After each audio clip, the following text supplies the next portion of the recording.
ఒక్క తూరి మీ వేగులను పంపించి ఈ జనసమూహాన్ని చూడండి. తెలుగుదేశం పార్టీ జెండా ఎగరేయాల, మన వందనాయుడు గారిని తప్పకుండా గెలిపించాలని చెప్పేసి మీకందరికీ మనవి చేసుకుంటున్నా. తెలుగుదేశం కాబోయే ముఖ్యమంత్రి మన ప్రియమైన నేత నారా చంద్రబాబు తప్పకుండా ప్రతి కార్యకర్తకు ఇక న్యాయం జరుగుతుందని చెప్పేసి నేను తెలియజేసుకుంటున్నా.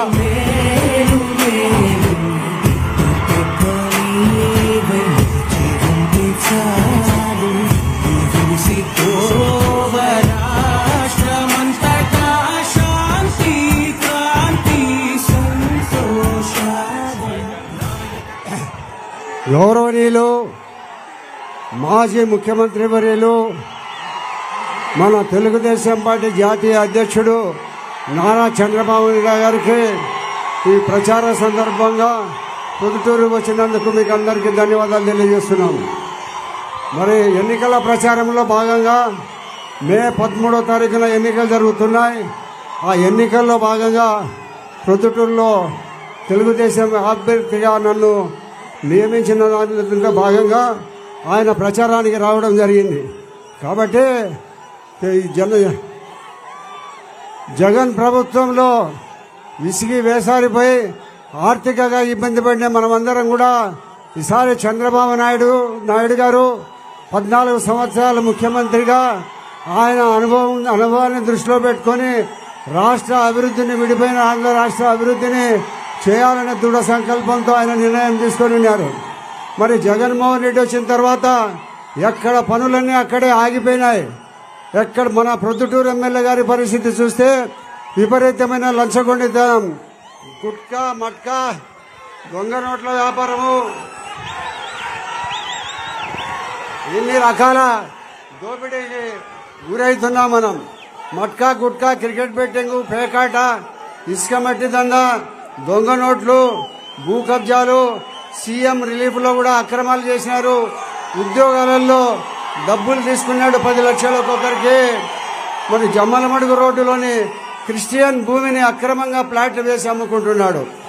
దొంగ ఓట్లను ముద్రించి కర్ణాటకలో పట్టుబడ్డారు ఆయన వాళ్ళ మనుషులు.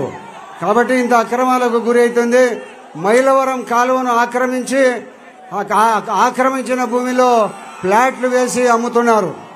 మరి మున్సిపాలిటీలోని కాంట్రాక్టులన్నీ ఆయనే. పంచాయతీ రోడ్లు కూడా డబ్బులు తీసుకుని అమ్ముకున్నారు. చెన్నకేశ్వర స్వామి భూమిని కూడా కబ్జా చేశాడు. మరి సింగిల్ 2 పంచాయతీల్లో కోట్లు సంపాదించినాడు.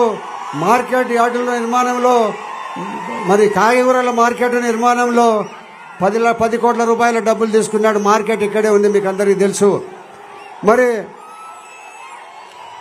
భూములు కొన్న వాళ్ళతో రిజిస్టర్ చేయించుకోవాలంటే రిజిస్టర్ ఎమ్మెల్యేని కలవాలి. ఎమ్మెల్యేకి పోయి కొన్ని లక్షల రూపాయలు సంపాదించుకుంటే కానీ ఆయన రిజిస్టర్ చేసుకోమని ఆదేశాలు ఇస్తే కానీ రిజిస్టర్ ఆఫీసులో రిజిస్టర్ చేయరు. కానీ మొన్న దినము ప్రొద్దుటూరు వచ్చిన సందర్భంగా వివేకానంద రెడ్డిని హత్య చేసిన హంతకులను చంద్రబాబు నాయుడు గారు దగ్గర పెట్టుకొని తిరుగుతున్నాడని ఒక దుర్మార్గమైన మాటలు మాట్లాడడం జరిగింది. వివేకానంద రెడ్డి గారిని హత్య చేసిన అవినాష్ రెడ్డి గారిని నువ్వు ఎంటమడి పెట్టుకొని తిరుగుతూ ప్రొద్దుటూరు ప్రజలకు, ప్రపంచానికంతా తెలిసిన విషయంలో కూడా నీతి తప్పి అబద్ధాలు చెప్తున్నావు. ఎవరు వివేకానందని చంపింది? ఎవరు చంపినారు? చంపిన వాళ్ళు ఎక్కడున్నారు? జైల్లో ఉన్నారు. జైల్లో ఉండబడినప్పటికీ కూడా సిగ్గు శరం లేకుండా చంద్రబాబు నాయుడు గారిని హంతకులు చంద్రబాబు నాయుడు గారు వెంట పెట్టుకొని తిరుగుతున్నాడని దుర్మార్గమైన మాటలన్నీ మాట్లాడుతున్నాడు. కాబట్టి వివేకానంద గారిని చంపింది ఎవరని ప్రజలకందరికీ తెలుసు, జిల్లా వాసులకు అందరికీ తెలుసు. మరి మార్కెట్ యార్డు కొత్తగా నిర్మాణం చేస్తున్నాం. ఆ నిర్మాణం చేసే దాంట్లో పాత వాళ్ళందరికీ తప్పకుండా వారి స్థలాలు వారికే ఇచ్చేటట్టు చేస్తే నిర్ణయం తీసుకోవడం జరిగింది. కాబట్టి అన్ని రకాల ప్రొద్దుటూరు అభివృద్ధి జరగాలంటే మనం చంద్రబాబు నాయుడు గారిని మనం గెలిపించుకోవాలా. ప్రొద్దుటూరులో ఎమ్మెల్యే అభ్యర్థిగా నన్ను గెలిపించాలా. ఈ మాదిరిగా మీరు అన్ని పరిస్థితుల్లో ఆలోచించి ఆయన మన ఎమ్మెల్యే గారు ఉంటే మనకు రక్షణ ఉండదు. భూములని ఆక్రమణ చేస్తున్నాడు, కబ్జాలు చేస్తున్నాడు, ప్రభుత్వ భూములని కూడా దోచుకుంటున్నాడు. ఈ మాదిరిగా ఎన్నో రకాల అక్రమాలు జరుగుతూ ఆయన ఆస్తి 1000 కోట్ల రూపాయలకు పోయింది. ఆ 1000 కోట్ల రూపాయలు ప్రజల డబ్బు, మన డబ్బు. ఆయన 150 కోట్లు 2019 ఎన్నికల్లో తన ఆస్తి నామినేషన్ వేసేటప్పుడు 1,30,00,000 చెప్పినాడు. ఈ 5 సంవత్సరాల్లో నా ఆస్తి ఎంత 150 కోట్లకు తీసుకోమని అంటాడు.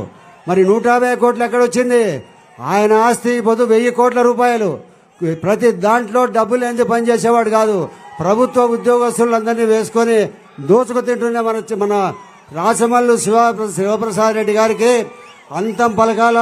ప్రొద్దుటూరులో తెలుగుదేశం పార్టీని అభ్యర్థించి చంద్రబాబు నాయుడు గారు ముఖ్యమంత్రి అయ్యేదానికి సహకరించాల్సిందిగా మిమ్మల్ని కోరుతూ సెలవు తీసుకుంటాను.